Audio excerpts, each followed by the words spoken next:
우리가 살아가는 이 현대 사회에 가장 중요한 에너지는 전기입니다. 전기. 전기가 없으면 컴퓨터가 돌아갈 수가 있겠으며 우리가 쓰는 핸드폰이 무슨 기능을 하겠어요? 전기를 충전을 해놔야 핸드폰도 작동을 하는 것이고, 우리 집안에 있는 온갖 세탁기며 냉장고며 가전제품들 전기가 있어야 돌아가죠. 컴퓨터, AI 다 마찬가지입니다. 전기가 끊기면 그냥 무용지물이죠. 그러니까 전기처럼 좋은 에너지가 없어요. 일단 깨끗해요. 매연이나 물론 만드는 과정은 좀 그럴 수 있겠지만 일단 깨끗하고 그리고 편리해요. 그리고 또 접근성이 좋고, 이 전기가 없다면 우리 삶은 석기 시대에는 아니더라도 아마 중세 시대 정도로는 돌아갈 거예요. 근데 참 이 전기가 얼마나 중요합니까? 이 전기는 이제 단점이 한 가지가 있어요. 단점이 저장하기가 힘들어요. 그러니까 예를 들어서 석유다, 석탄이다. 그러면 몽땅 사놓고 이렇게 땅 속에다 깊은 지하 공간을 파놓고 거기다가 어마어마하게 저장할 수가 있어요. 그리고 필요할 때 어떤 위기 상황에서 꺼내 쓸 수가 있어요. 석탄도 마찬가지고요. 근데 전기는 그게 안 돼요. 전기는 저장해 두기에는 굉장히 불안정한 에너지예요. 왜냐하면 전기는 계속 흘러야 돼요. 플러스 마이너스가 있어서 이게 딱 담아둘 수가 없어요. 플러스와 마이너스 사이에서 계속 전기가 이렇게 돌아야 돼요. 그래야 작동되는 에너지예요. 흘러야 돼요. 흘러 들어가고 또 나오고, 흘러 들어가고 나오고. 그럴 때 이렇게 전구에 빛도 들어오고, 또 세탁기가 돌아가고, 또 에어컨이 돌아가고, 그런 모든 것이 그래야 가능한 거예요. 흘러야 돼요. 흐를 때 에너지가 발생해요. 흘러 들어가고 또 나오고. 이 세상 모든 것이 사실은 그렇습니다. 산에 들에 비가 내려요. 하늘에서 비가 내려요. 그러면 그 비가 모이고 또 이제 시냇물로 또 흘러요. 모여서 시냇물로 흐르고 또 강으로 가고 또 바다로 가고, 바다에서 또 증발이 돼요. 증발이 돼서 하늘로 올라가요. 하늘에서 또 증발된 수증기가 또 땅으로 내려요. 산과 들과 논과 밭에 또 내리면 그것이 또 싹 산과 들과 논을 적시면서 싹 또 시냇물로 강으로 바다로 가서 또 거기서 또 증발이 싹 돼서 또 올라와요. 이게 흘러야 돼요. 그러니까 이 흐름이 끊겨버리면 가뭄이 오고 이제 말라 죽는 거죠. 농사도 안 되고 모든 식물들과 모든 동물들이 다 죽는 거죠. 그러니까 이 흘러간다는 거, 막히지 않고 흐른다는 것이 얼마나 중요한지 모릅니다. 우리 몸도 그래요. 우리 몸 안에서도 흐르는 것이 굉장히 중요해요. 혈액순환한다. 혈액이 머리끝부터 발끝까지 다 이렇게 흘러야 돼요. 흘러서 또 모여서 또 흘러서 또 모여서 계속 이 과정을 반복해야 되지 않습니까? 이게 만약 어딘가 막혀버렸다 그러면 큰일 나는 것입니다. 굉장히 위기 상황이에요. 아주 응급 상황이에요. 그러니까 모든 것들이 곰곰이 생각해 보면 그 본질적으로 흘러가는 거예요. 흘러 들어가고 나오고, 흘러 들어가고 나오고. 그런데 이제 하나님 나라도 마찬가지입니다. 하나님 나라도 흘러 들어가는 역사가 있어야 돼요. 흘러 들어가야 돼요. 이방인과 유대인 사이에는 막힌 담이 있었고, 이방인들에게는 하나님의 말씀이 흘러 들어가질 않았어요.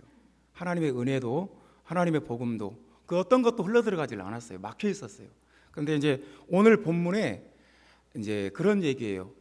막힌 담이 허물어지고 막혀 있었는데 그 막힌 곳으로 하나님의 은혜가, 하나님의 말씀이, 천국의 복음이 흘러 들어갔다는 얘기예요. 그래서 오늘 본문에 오늘 본문이 24절부터 마지막 절까지인데요. 그 대부분의 동사가 이 흐름과 관련이 있어요. 흘러 들어가는 것. 그래서 들어갔다는 말이 들어갔다 이 말이 3번 나옵니다. 이게 들어갔다는 말이 단순한 단어가 아니고 하나님의 은혜가 성전에 들어갔다. 하나님의 말씀이 어떤 사람 마음속에 들어갔다 할 때 쓰는 굉장히 중요한 단어가 쓰였습니다. 들어갔다는 단어가 본문에 3번 나와요. 그리고 보냈다라는 말씀도 또 3번 나와요. 그러니까 이게 그동안에는 한 번도 안 들어갔어요. 근데 들어갔어요. 그리고 한 번도 하나님께서 말씀을 보내신 적이 없는데 이제 보냈어요. 보냈다는 말이 3번 나오고, 그 대부분의 동사가 제가 세봤어요. 24개의 동사가 어떤 영적인 흘러 들어감에 관련된, 연관된 동사들이에요. 그래서 이방인들에게 복음이 흘러 들어갔다, 복음을 전했다는 말이 3번 나오고요, 복음을 증언했다는 말이 2번 나오고, 복음을 보냈다는 말이 또 3번 나오고, 또 성령이 흘러 들어갔습니다. 성령이 흘러 들어갔다, 기름 붓다라는 말이 2번 나왔어요. 기름은 이렇게 흘러 들어가는 거잖아요. 기름을 후라이팬에 붓고 튀김을 튀기면 그 튀김의 그 재료와 그 속으로 기름이 싹 이렇게 스며들잖아요. 그래서 맛있는 것이잖아요. 기름이 부어졌다, 기름이 흘러 들어갔다, 그리고 성령을 받았다, 이런 말도 있고요. 그 다음에 물침례, 물도 흘러 들어가는 거잖아요. 물침례, 세례를 베풀다, 이 말이 2번 나옵니다. 그러니까 이방인들에게 복음이 흘러 들어갔고, 성령이 흘러 들어갔고, 물침례가 흘러 들어간 거예요. 하나님 나라의 본질은 흐르는 거예요. 하나님 나라의 본질은 흘러 들어가는 거, 통하는 거. 그래서 이제 중요한 건 그거예요. 지금 이 순간 나에게 하나님의 은혜가 흘러오고 있는가, 이게 중요한 거예요. 과거에 나 굉장히 충만했다고, 과거에 나 정말 불을 받았다고, 이제 그것은 이제 과거 얘기고, 그 흐름이라는 것은 지금이 중요해요. 지금 이 순간 하나님의 나라가, 하나님의 은혜가, 하나님의 복음이 나에게 흘러 들어오고 통하는가, 그렇지 않은가, 이게 참 하나님 나라에서 이게 절대적으로 중요합니다. 하나님 나라의 본질은 통하는 것이고 흘러 들어오는 것이고, 그래서 이제 오늘 이런 말씀을 같이 생각해 봅시다. 하나님 나라의 흐름이 있는데 어떤 사람에게는 이것이 흘러 들어가는데 어떤 사람에게는 막혀요. 그러니까 어떤 사람에게 하나님의 은혜가 흘러 들어가는가, 이게 좀 중요한 말씀 아닐까요? 나에게 하나님의 은혜가 흘러 들어오는지 안 하는지, 이게 굉장히 중요한 문제이지 않습니까? 그래서 어떤 사람에게 하나님의 은혜가 흘러 들어가는가, 첫 번째 35절 말씀 다 같이 읽어봅시다. 35절, 각 나라 중 하나님을 경외하며 의를 행하는 사람은 다 받으시는 줄 깨달았도다. 하나님을 경외하는 사람은 받으신다. 이제 받으신다는 말, 이제 흘러 들어간다는 말이에요. 받으신다는 말이 하나님께서 인증을 했다는 말이에요. 인증. 너는 합격. 너는 하나님의 은혜가 흘러 들어가기에 충분해. 그래서 합격. 그러니까 이제 이런 말씀이에요. 하나님의 은혜가 흘러 들어가려면 하나님을 경외하는 사람이 되어야 한다. 하나님을 경외하는 사람이 아니면 하나님의 은혜가 흘러 들어가지 않는다, 이렇게 말할 수 있습니다.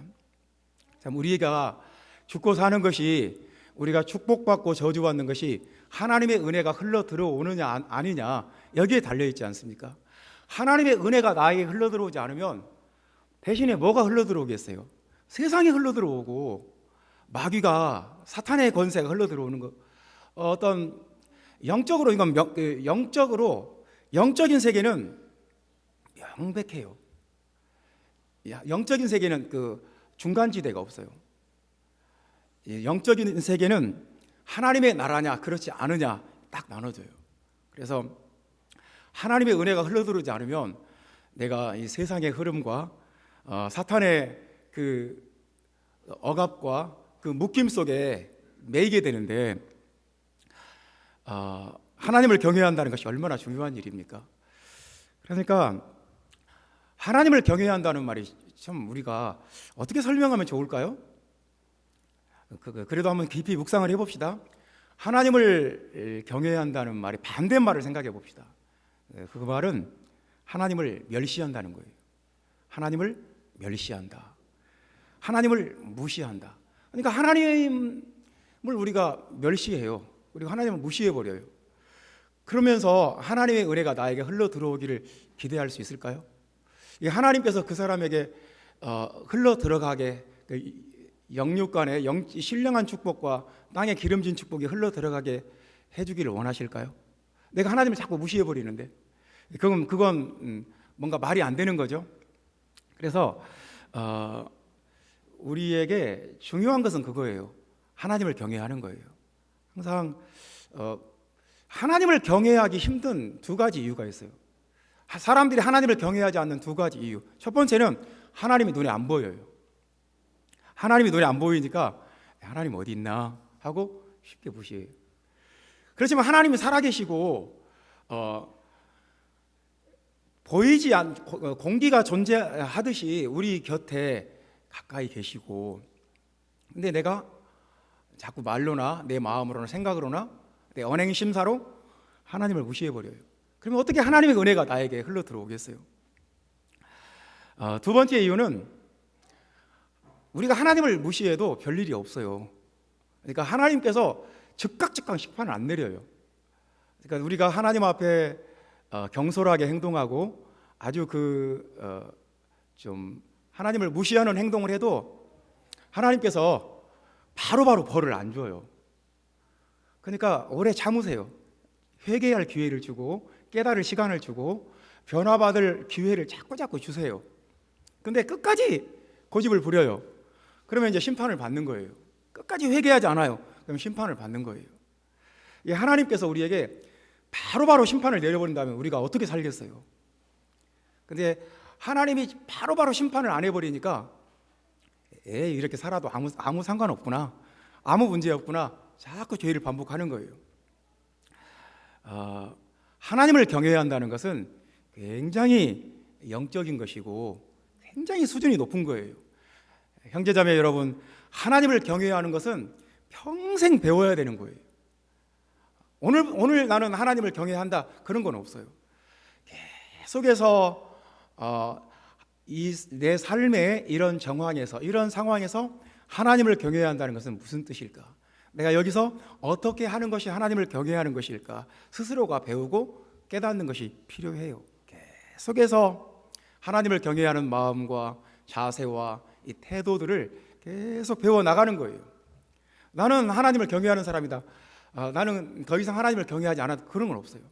계속해서 우리가 구구단 배우듯이 하나님 경외하기를 자꾸 배워나가야 돼요.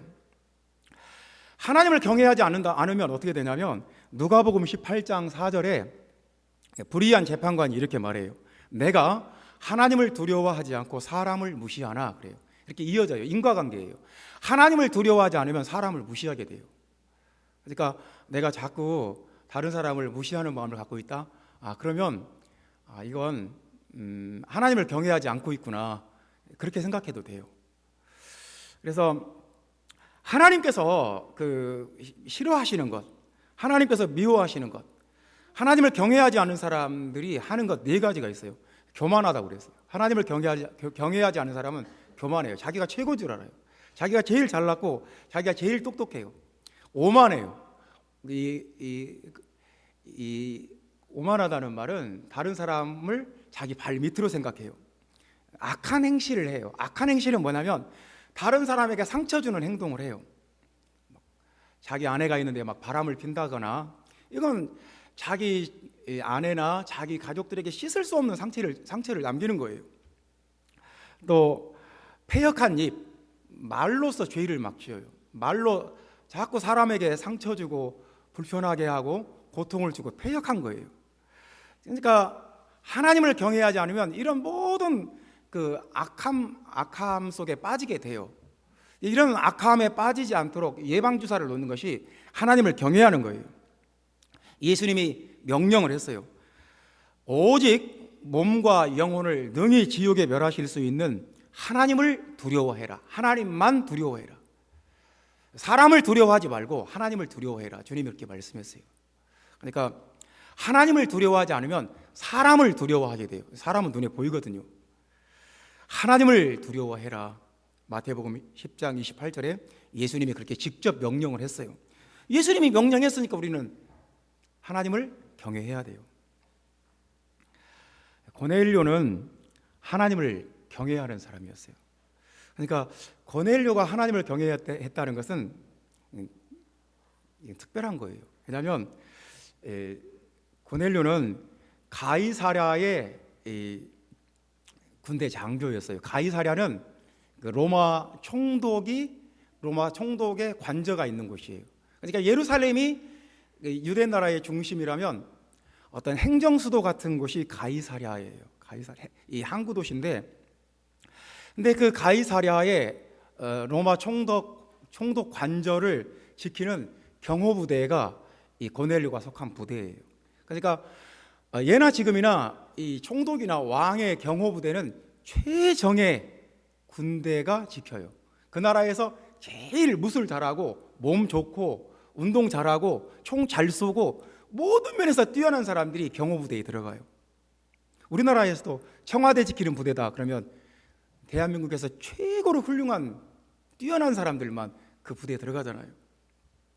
근데 그 중에서도 이탈리아대예요. 이탈리아대. 그러니까 그 경호부대에 흑인으로 구성된 부대도 있고 외국인으로 구성된 부대도 있는데 고넬료는 이탈리아대예요. 무슨 말이냐면 로마 사람으로만 구성된 부대예요. 그러니까 최정예 중에서도 또 최정예예요. 로마 시민들로만 구성된 부대예요. 그러니까 이 고넬료가 속한 부대가 얼마나 자부심이 강했겠어요.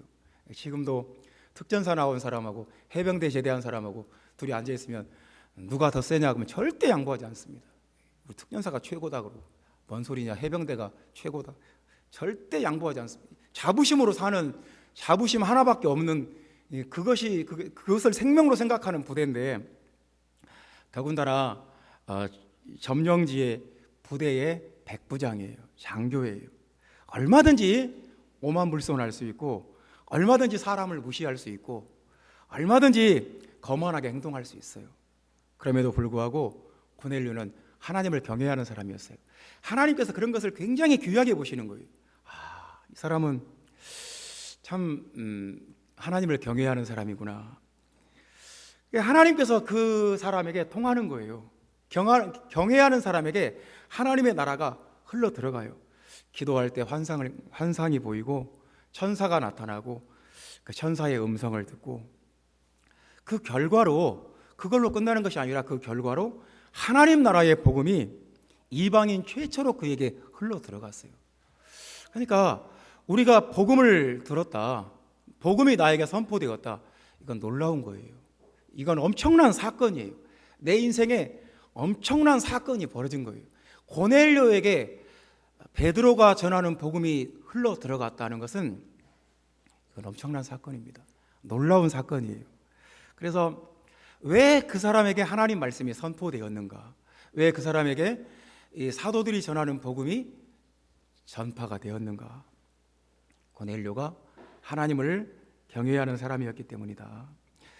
여러분, 하나님의 은혜를 원하고 하나님의 축복을 원한다면, 또 하나님의 나라가 나에게 흘러 들어오기를 원한다면 하나님 경외하는 마음과 태도를 배워야 돼요. 하나님을 경외하는, 우리 일평생 배워야 돼요. 하나님을 경외하지 않으면 모든 것이 막히고 끊겨요. 들어왔어도 끊겨요. 그러므로 우리에게 어떤 마음이 필요합니까? 하나님을 경외하는 귀한 마음이, 귀한 생각과 태도가 여러분 안에 있기를 예수님의 이름으로 축원합니다. 두 번째 말씀입니다. 하나님의 나라가 어떤 사람에게 흘러 들어가는가? 44절 말씀 다 같이 읽어봅시다. 베드로가 이 말을 할 때에 성령이 말씀 듣는 모든 사람에게 내려오시니, 이게 성령이 내려오는데, 이 내려온다는 말이 덮친다는 말이에요. 그러니까 뭐 이런 거죠. 우리가 동물의 왕국을 보면 사자가 사슴을 덮쳐요. 그래서 딱 덮쳐서 숨을 끊고 죽게 만들어요. 사자가, 호랑이가 자기보다 약한 동물을 딱 덮쳐요. 그래서 꼼짝 못하게 해요. 성령이 내려왔다는 말이 덮쳤다는 말이에요. 강력하게 임했다는 말이에요. 근데 어떤 사람들에게 성령이 임했다고 하냐면 말씀 듣는 모든 사람에게. 그러니까 거기에서도 말씀을 듣는 사람도 있었고 듣지 않는 사람도 있었던 거예요. 어쨌거나 성경은 그걸 분명히 말을 해요. 말씀 듣는 사람에게 성령이 임했다. 말씀 듣는 모든 사람에게 성령이 강력하게 덮쳤다. 그렇게 말씀을 해요. 형제자매 여러분, 말씀을 듣는다는 것은 정말 중요한 거예요. 말씀을 듣지 않는다는 것은 이것처럼 한심한 것이 없어요. 말씀을 듣는다는 것은 아주 특별한 일이에요. 고넬료 가정에 말씀이 선포되는 일이 쉬운 일이 아닙니다. 예수는 만유의 주다. 예수는 사흘 만에 살아나셨다. 예수는 산자와 죽은 자의 재판장이다. 예수는 예수의 이름으로 우리가 죄사함을 받는다. 이런 메시지가 그 고넬료 가정에 선포되기 위해서 하늘이 움직이고 땅이 움직여야 했어요. 베드로와 고넬료가 환상을 보아야 했고, 천사가 움직였고, 인간의 그 오랜 고정관념과 편견이 깨어져야 했어요. 그러니까 오늘 우리 읽은 본문 말씀에 33절에 고넬료가 베드로에게 그렇게 말하잖아요. 사람을 보내었는데 오셨으니 잘하였나이다. 하나님의 말씀이 흘러 들어오도록 보냈고 또 오셨고, 그러니까 얼마나 좋습니까? 너무너무 좋습니다. 잘하셨습니다. 오시니까 내 마음이 기쁩니다. 하나님의 말씀이 선포된다는 것은 이건 보통 일이 아닙니다. 하나님께서 그렇게 모든 것들을 베드로에게 역사하시고, 또 고넬료 가정에 역사하시고, 또 사람을 보내고 또 오고 가고, 이 모든 과정들이 하나님이 역사했을 때 가능한 일이에요.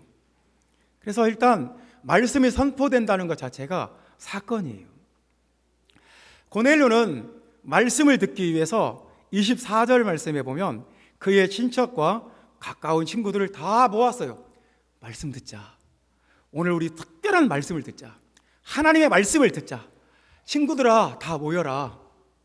가족들을 다 모았어요. 왜? 말씀 들어야 되니까요. 말씀 듣기 위해서. 이것보다 귀한 일이 없어요. 말씀을 들어야 되니까 다 모여라. 베드로가 들어올 때 발 앞에 엎드려 절했어요. 이 로마 장교는 로마 황제에게만 엎드려 절해요. 그런데 베드로가 들어올 때 베드로의 발 앞에 엎드려 절을 했어요. 왜 그랬을까요? 베드로가 가져오는 말씀이 너무너무 귀하기 때문에, 베드로를 통해서 자기가 구원받는 말씀을 듣기 때문에 베드로 앞에 절을 한 거예요. 그런 것이 말씀에 대한 이 고넬료의 태도를 보여줘요. 말씀에 대해서 고넬료가 말씀 앞에서 어떤 사람인가. 그리고 33절 말씀, 주께서 당신에게 명하신 모든 것을 듣고자 하여 이곳에 하나님 앞에 다 있나이다. 분명히 말을 해요. 우리가 지금 이곳에 모인 목적은 말씀을 듣기 위함입니다. 이곳에 우리가 모인 것은 당신을 통해서 당신 얼굴 보기 위한 것도 아니고, 당신에게 어떤 유대인의 풍습을 배우고자 하는 것도 아니고, 이곳에 모인 것은 하나님께서 당신에게 주신 말씀을 듣기 위함이다. 그 말씀을 듣고 싶어서 모였다. 분명히 확실하게 말을 해요. 여러분이 여기 이곳에 왜 오셨습니까? 하나님의 말씀을 듣는 것이 참, 우리는 말씀 듣는 것이 설교 빨리 끝나면 좋겠다, 그렇게 해도 되겠지만 굉장히 중요해요. 성경은 말씀을 듣는 사람을 굉장히 귀한 사람으로 보고, 하나님께서 지금 말씀을 듣고 있는지 안 듣고 있는지 보시고, 말씀 듣는 사람에게 성령이 덮쳐요. 성령이 내려와요. 형제자매 여러분, 이렇게 한번 생각을 해봅시다. 얼마나 말씀을 간절하게 듣고 간절하게 들었으면 듣는 순간 말씀을 듣고 있다가 성령이 내려왔어요. 얼마나 말씀에 대해서 갈급하고 간절한 마음으로 들으면 말씀을 듣는 그 와중에, 그 도중에 성령이 강력하게 임했어요.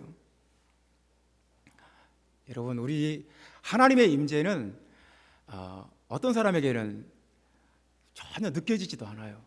그리고 별것도 아니에요. 왜 저러나 싶어요. 그런데 하나님의 은혜가 강력하게 임하는 사람도 있고 아무 느낌도 없고 아무 감동도 없고 왜 저러나 왜 저러지 이해도 안 되는 사람도 있고. 성령은 하나님의 말씀을 듣는 사람에게 흘러 들어갑니다. 말씀을 듣지 않는 사람에게는 막혀요. 말씀을 듣는 거 보면 알아요. 그 사람의 영적인 상태가 다 보여요. 말씀을 듣지 않으면 성령이 임하지 않아요. 성령이 흘러들어가지 않아요. 성령이 막혀요. 그리고 성령을 받아도 감당도 못해요. 그래서 하나님의 성령이 우리에게 흘러들어오지 않으면 우리는 빈들의 마른 풀과 같아요. 아무것도 할 수 없고 아무것도 될 수가 없어요. 하나님의 성령이 잘 흘러들어가는 사람, 하나님의 그 성령의 임재가 있는 사람은 말씀을 듣는 사람이다.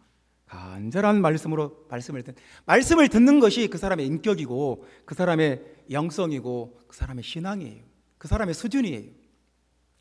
잠언서에는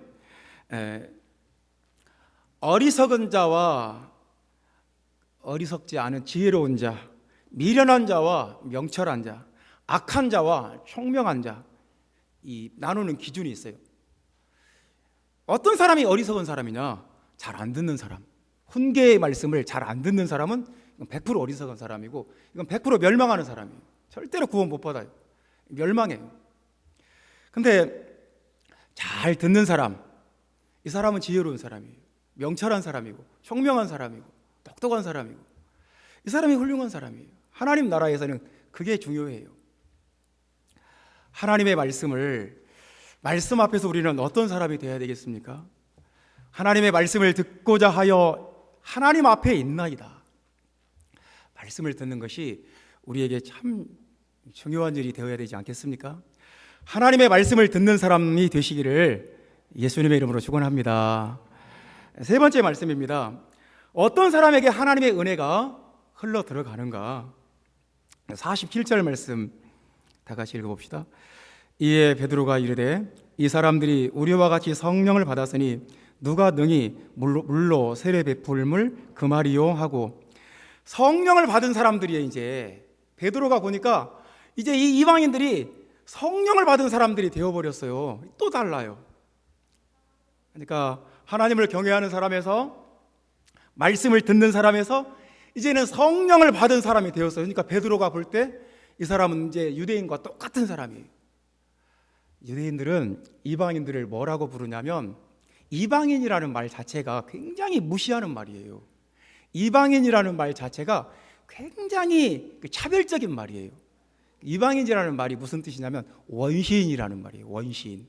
우리가 어디 뭐 파푸아 뉴기니아 어디 뭐 아마존 같은데 막 옷 벗고 막 문자도 없고 글자도 없고 문명도 없고 그냥 막 물고기 잡아먹고 막 옷 벗고 뛰어다니고 이런 사람들 보면 원시인이라고 하잖아요. 유대인들이 이방인이라고 할 때는 원시인이에요. 굉장히 무시하는 말이에요. 그런데 베드로가 깜짝 놀랐어요. 이 사람들이 성령을 받았어요. 깜짝 놀랐어요. 하나님이 우리하고 이 사람을 차별하지 않는구나. 이방인인데 원시인인데 아주 무지몽매한 사람들인데, 그래서 베드로가 보니까 이분들이 이제 다른 거예요. 성령 받은 사람이 되어버렸어요. 하나님의 나라가 이들에게 열려버린 거예요. 형제자매 여러분, 성령을 받았다는 것은 이제 하나님 나라의 평생 이용권을 받은 거예요.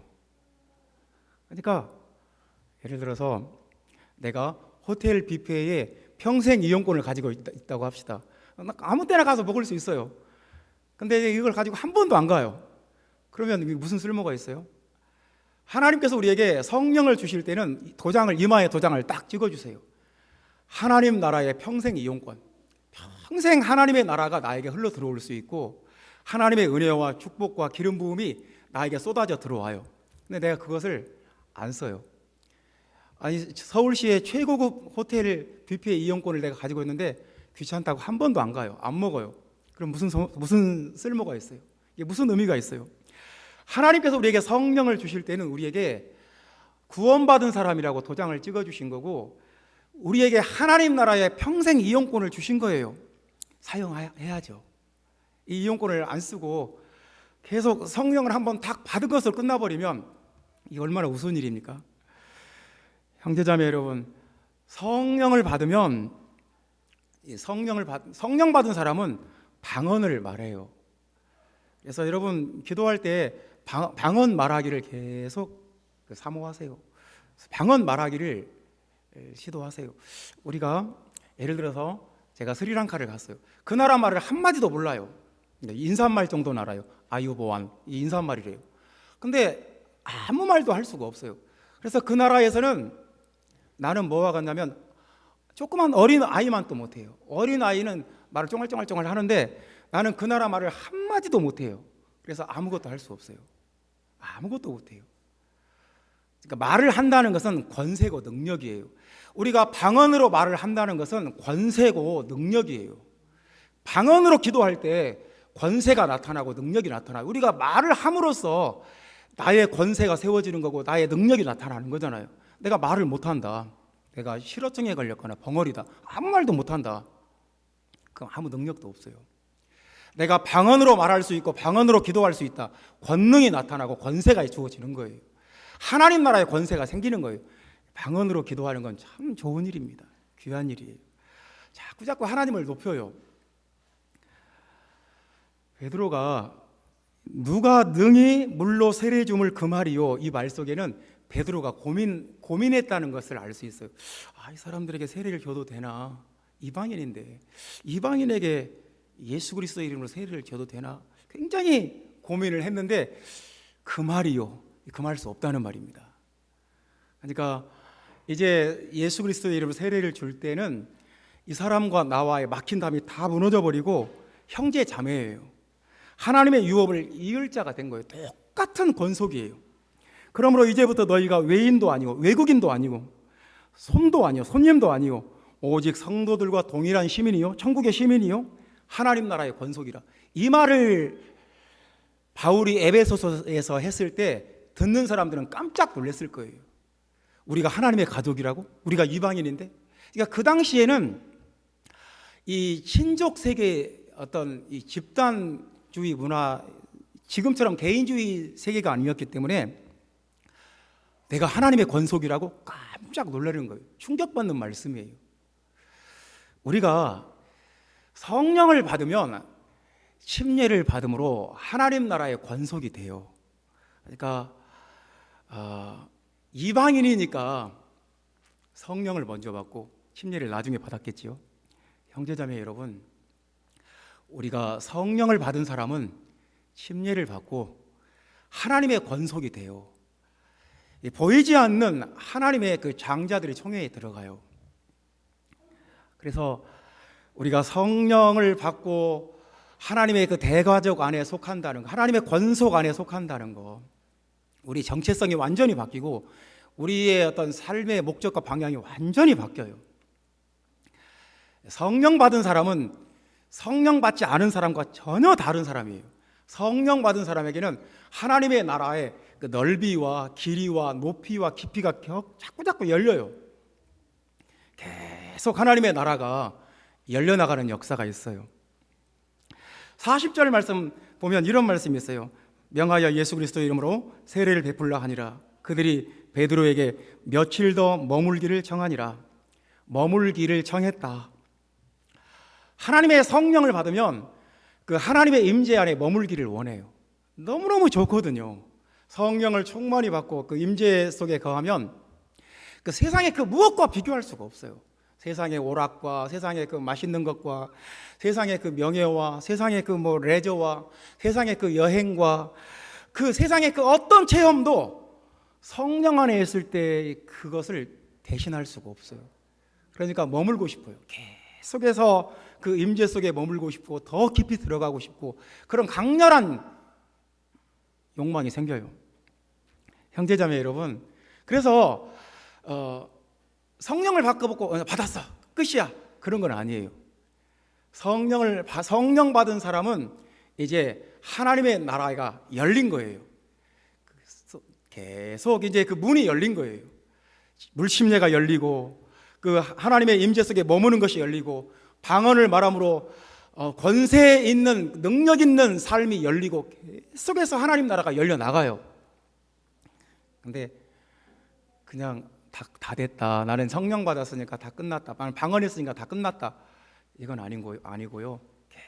계속해서 그 하나님의 나라가 활짝 열려 나가야 됩니다. 하나님의 나라가 흘러들어가는 사람이 있고 막힌 사람이 있어요. 하나님의 나라가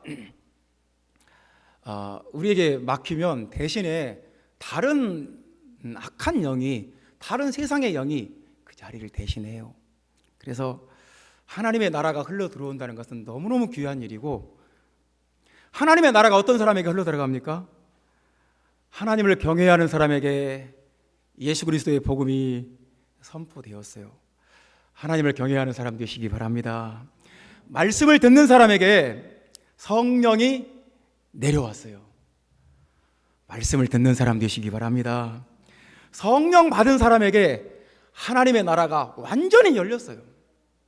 그 언어가 열리고 그 능력과 권능이 열리고 그 물침례로 몸된 교회에 소속되는 것이 열리고 정체성이 열리고 하나님의 그 임재의 깊이가 열려버리고, 성령 받은 사람 되시기 바랍니다.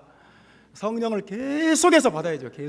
계속해서 성령 받는 여러분 되시기를 예수님의 이름으로 축원합니다. 기도하겠습니다.